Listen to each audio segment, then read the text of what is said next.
এরপরে প্রশ্ন হলো, রাসূল আকরাম সাল্লাল্লাহু আলাইহি ওয়াসাল্লাম রুকু সিজদায় কয়টা দোয়া পড়তেন এবং সেগুলো কি? ভাই, রুকুতে সুবহান রাব্বিয়াল আযীম আর সিজদায় সুবহান রাব্বিয়াল আলা, এই দুইটা দোয়াই আমাদের মুখস্থ।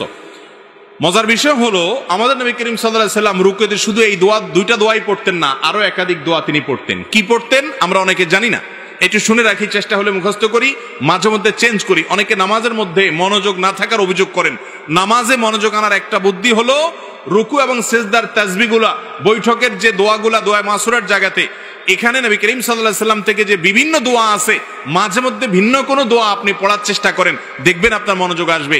ওই অটোমেটিক সুবহান রাব্বিল আযীম সুবহান রাব্বিল আলা পড়তে পড়তে এমন একটা অবস্থা হয়ে গেছে, ওইটা জেনে বুঝে আপনি পড়েন অথবা না বুঝেও পড়েন, গড়ে পড়া হয়ে যায়, গড় পড়তা।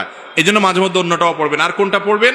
রুকুতে সুবহান রাব্বিল আযীম, সিজদা সুবহান রাব্বিল আলার পাশাপাশি সুবহুন কুদ্দুসুন রব্বুল মালাইকাতি ওয়ার রূহ, সুবহুন কুদ্দুস রব্বুল মালাইকাতি ওয়ার রূহ, পবিত্রতা বর্ণনা করছি আল্লাহ রাব্বুল আলামিনের, যিনি ফেরেশতাদের রব পালনকর্তা এবং জিবরিলের পালনকর্তা।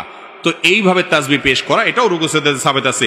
তারপর সুবহানাকাল্লাহুম্মা রব্বানা ওয়া বিহামদিকা আল্লাহুম্মা ইগফিরলি, সুবহানাকাল্লাহুম্মা রব্বানা ওয়া বিহামদিকা আল্লাহুম্মা ইগফিরলি, এই দোয়াটাও রুকু সিজদাতে নবী করিম সাল্লাল্লাহু আলাইহি ওয়াসাল্লাম পড়েছেন। যার অর্থ হলো, পবিত্রতা বর্ণনা করছি তোমার, হে আল্লাহ, তুমি আমার রব, তোমার প্রশংসা আমি জ্ঞাপন করছি, তুমি আমাকে ক্ষমা করো। দারুণ একটা দোয়া, রুকুতে সিজদাতে পড়া যেতে পারে 2 বার 3 বার 5 বার, যতটুকু তৌফিক কুল্লা পড়বেন। সুবহানাকাল্লাহুম্মা রব্বানা ওয়া বিহামদিকা আল্লাহুম্মা ইগফিরলি, সুবহান রাব্বিল আযীম আলার সাথে এগুলা মিশ্রণ করেও পড়তে পারেন, শুধু আলাদা করে পড়তে পারেন। আরেকটা আছে সুবহানা দিল জাবারুতি ওয়াল মালাকুতি ওয়াল কিবরিয়াই ওয়াল আযমা, সুবহানা দিল জাবারুতি ওয়াল মালাকুতি ওয়াল কিবরিয়াই ওয়াল আযমা, এগুলা সবগুলাই রুকু এবং সিজদায় সুবহান রাব্বিল আযীম সুবহান রাব্বিল আলার পাশাপাশি পড়াটা সুন্নাত। আমরা শুধু একটা শিখছি ছোটবেলায়, ওইটা নিয়েই কবরে যাই।